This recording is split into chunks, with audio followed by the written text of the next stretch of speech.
Hey guys, this is Charlie, the Predestined Piper, coming back again with another video. I know it's been a while since my last video. I've taken a short leave just with crazy stuff with life going on and work. I got too busy. First thing you'll notice is I'm not smoking today. That is because I've moved, and in my new house I just don't have a room where I can smoke in. So this is my current study situation. I've got my pipe rack back there, some bookshelves, closet, another bookshelf, and still getting a little bit organized, but this room just doesn't allow me to smoke in it, which is fine. I get plenty of smokes in with friends and on walks and in the car ride to work. So this video is titled my lessons for 2026. I've been smoking for cigars quite a few years, pipes about 2.5 years, but really only seriously since October of 2024. So now that I've had some experience, I'm going to take the time to tell you guys what I've learned and how I want to grow in this next year. But before I do that, I wanted to show you guys my Christmas acquisitions. So first off, I have this beautiful Caminetto business. I think this is from the 60s to the 70s. Beautiful, really cool rustication, nice stem. I'm using this for English blends. I've really been liking Davis & Sons Balkan mixture. And then next, from my grandparents, I got this Savinelli. It's a Roma Lucite. I think it's the 122. This is a really nice blend as well, or pipe as well. And I've been smoking quite a few different blends in here, but mostly Silver Jubilee as of recent.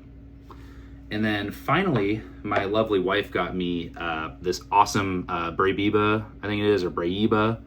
Yeah, Braibia Paul.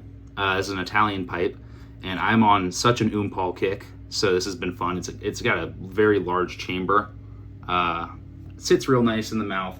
So these are some, three very excellent pipes that I've gotten in this month. It's definitely been a good month on the pipe front, which is really cool. Along with that, I've gotten some tobacco from friends and family for Christmas, and I've purchased some. So Silver Jubilee. I just got a tin of Speakeasy from my mother-in-law. It's Cornell and Deal, so I haven't tried that yet. A couple other blends. There was another one. Howl of the Wind, which I haven't tried yet either. Very excited about that one. So now that that's said and done, my first thing is I wanted to talk to you guys about pipes. I just showed you 3 really cool pipes that I got. But I am slowing down on the pipe acquisitions. So first off, a couple months ago, I shrunk my collection down significantly, getting rid of about 11 pipes.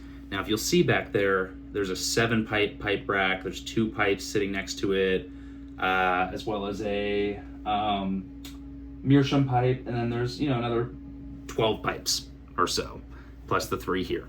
So I have plenty of pipes. And I've realized that I'm buying every single one that I see online, and I like it. And the issue with that is I like most pipes I come across. So I'm going to go broke very quick.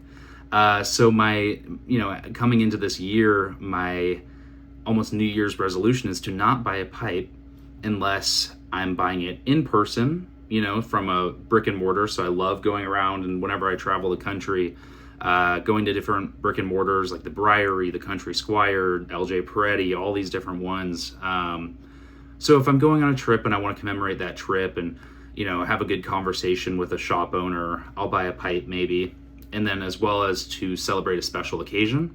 So for example, in the late spring, I have a baby coming, a boy, which we're very excited about. But in that case, I might buy a pipe to commemorate that, as I did for my wedding.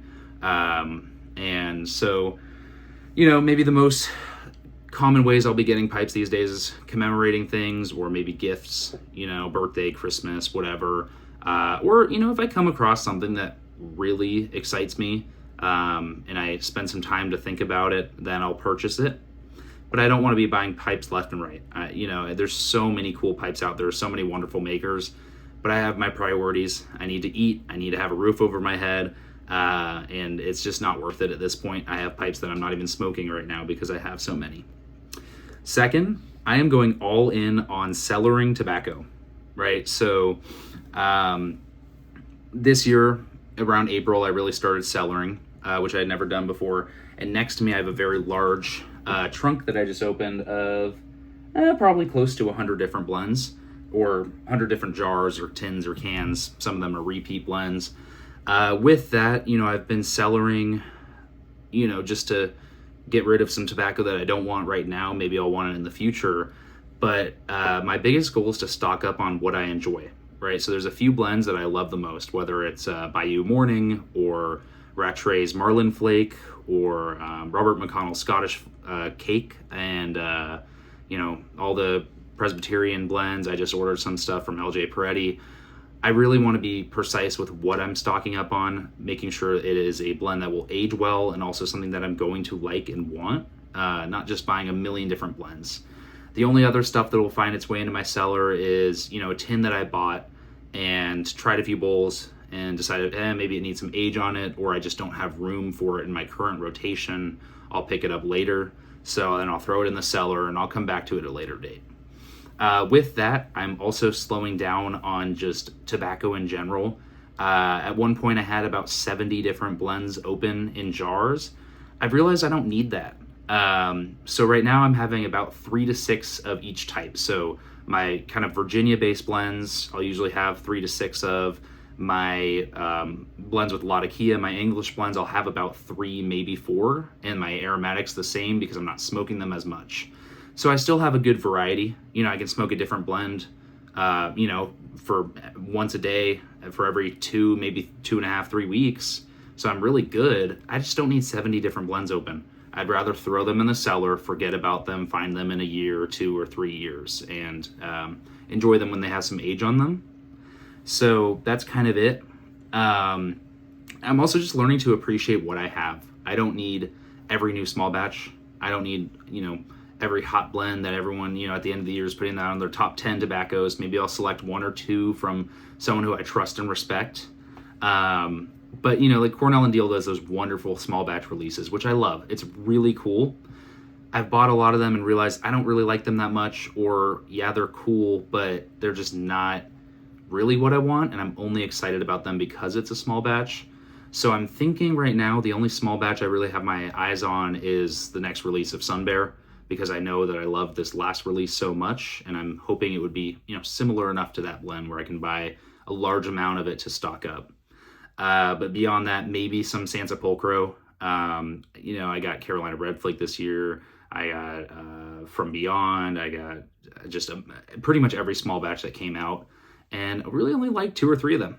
And so it just was a waste of money almost. And now they're, either sitting in the cellar or have been given to friends. So, learning to appreciate what I have. I have a lot of tobacco. I have a lot of pipes. And I don't want to just, fall into the trap of consumerism. I want to just enjoy what God has already given me. And then, my last thing for this year, my last, if you'll call it New Year's resolution for, pipe and tobacco related, is I really want to be engaged more in the community. So with YouTube videos, I'd like to be posting every once in a while. I've decided I don't need to post every week or a couple times a week if I don't have anything important to talk about. I'm not going to talk about, every single blend I get doing a review. Maybe I'll do one I really like and have a lot to say about it. I'm not going to just be a talking head on a screen talking for 30 minutes about who knows what, because I just don't think that's helpful. I want to be helpful to this community and actually provide something. I'd also like to start writing again on my Substack, which you could find on, I think it's also my YouTube channel name, which is just Predestined Piper. The last, note I had was in November, but I really like writing mini articles on there, as well as just, being in Discords, being on Facebook groups, and, all these different, YouTube channel comments, just really being active in the community and making good friends through it. I've been fortunate enough to make some excellent friends through this community. So that's been awesome. Another thing is I have a Facebook group for Southeastern North Carolina pipe smokers. It's called Southeastern NC Pipe Smokers. So join that if you're kind of in the South Carolina, North Carolina, Virginia area. Hit me up as well. If you're, across the world, or if you're local, hit me up. If you're local, I'd love to have a smoke with you. And if you're not, I'd love to chat with you or virtually smoke. I don't know, something. Just want to be part of the community. And then the last thing I have for you guys today, trying to keep this not going too long, is I would love to attend some pipe shows. Now, like I said, I do have a child being born in April. so I'm not going to fly to Chicago or Vegas and spend thousands of dollars on flights and hotels and pipes and tobacco and all the things as much as I would love to. I think I'd be going to something a little more local. Unfortunately, I'll miss this upcoming Smitty's. I have some things at the end of the month, but I know they do one in the summer usually, so that might be a good opportunity to go there, as well as the Corpse, the Conclave of Richmond Pipe Smokers. They have their show up in Richmond, Virginia. That's about 4 hours from me, maybe 5, so that might be doable as well. I'd love to go see some pipe shows because really it's just a bunch of nerds like me talking about the thing they love. So yeah, that's really all I have for you. You know, a little rundown is slowing down on pipes, enjoying what I have, making sure that the pipes I'm buying are for a reason, not just to buy because it looks shiny or, you know, whatever, getting all hyped up on that consumerism. Same thing with tobacco, but if I am buying it, it's all about cellaring, aging, or expanding my palette, which I forgot to include, right? So I'm looking to get some more dark fired blends because that's something I've shied away from recently. And then also just I want to be as engaged as possible. So yeah, leave a comment if you are in the area. Leave a comment or hit me up on Instagram at Predestined Piper. Or you know, if you want to give some advice on where I should take my channel, what videos I should be posting, or what you liked about this video, or what blends you're trying, comment. Make this comment section big so I can chit chat with y'all. But anyways, I hope y'all had a wonderful Christmas, a happy New Year, and I hope that 2026 is a abundant year for you all. God bless and have a great day.